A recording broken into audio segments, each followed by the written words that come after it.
es suficiente. El orden económico legal existente debería, esta propuesta, promover valores positivos mayoritariamente.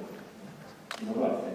Y como este orden no es un programa biológico, sino político, lo podemos cambiar. Cambiémoslo. Aspirar al bien común, contribuir al bien común y cooperar en vez de competir. ¿Cooperar en vez de competir?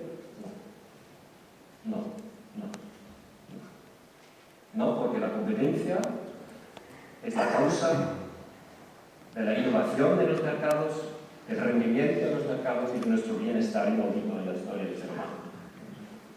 Así es la narrativa preponderante hoy, no solamente en las facultades económicas, en la cabeza de muchos de nosotros. A pesar de que para ello no hay ninguna evidencia científica. No hay ninguna evidencia científica de que la competencia nos haga más creativa, ni que nos haga rendir más.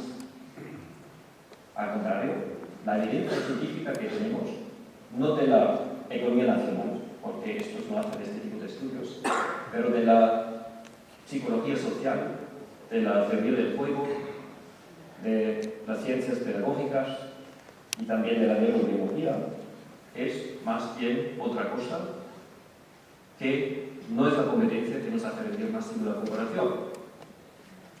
Es el estado de reconocimiento de las ciencias de hoy. Puede cambiar, pero hoy es la sinopsis de 500 estudios que se han hecho a lo largo de los últimos 120 años en muchas disciplinas. O sea, ya está algo consolidado. El 87% de los estudios empíricos con resultado claro tiene este resultado. Y la causa es muy sencilla. La cooperación y la competencia nos motivan los dos, pero de otra forma distinta. ¿Cómo se define? La cooperación se define,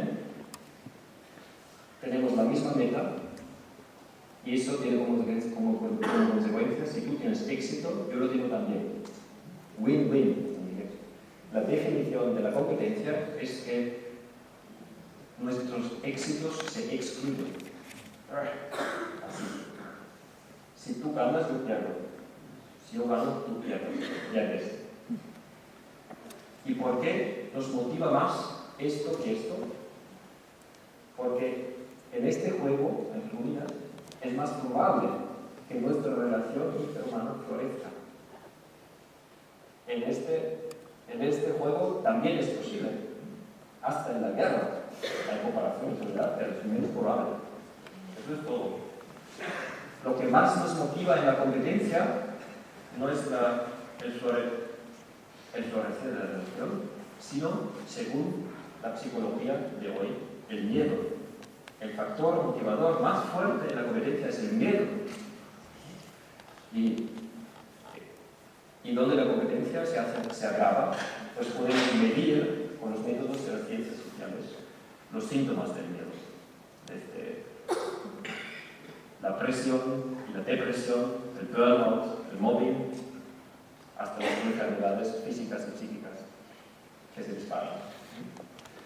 Y si tenemos esta evidencia de que la cooperación no solamente nos motiva más fuerte que la competencia, sino que también nos motiva de forma más humana, ¿por qué construimos la economía de mercado sobre la competencia y no sobre la cooperación? Esta es la cuestión que ponemos, que nos planteamos y proponemos, no solamente relevar el afán de grupo por la contribución al bien común, sino también la competencia por la cooperación. Y el cálculo es que este orden de las cosas, estas reglas del juego de la economía, pues tengan otro efecto que estas, y por ser sencillo, mientras que este orden de las cosas causa que el vivir las debilidades humanas conduzcan al éxito económico y empresarial. Esta es la definición. El vivir las debilidades humanas conduce al éxito económico. Y nosotros lo que proponemos es que el vivir de las debilidades humanas conduzca al fracaso, mientras que el vivir de las virtudes humanas y los valores relacionales y constitucionales conduzca al éxito de las empresas y de la economía nacional. Eso es todo. Y si queremos esto de verdad, pues proponemos que resolvamos la tercera contradicción que hoy practicamos casi sin cuestionarla en la economía, que es redefinir nuestra noción de éxito en la economía.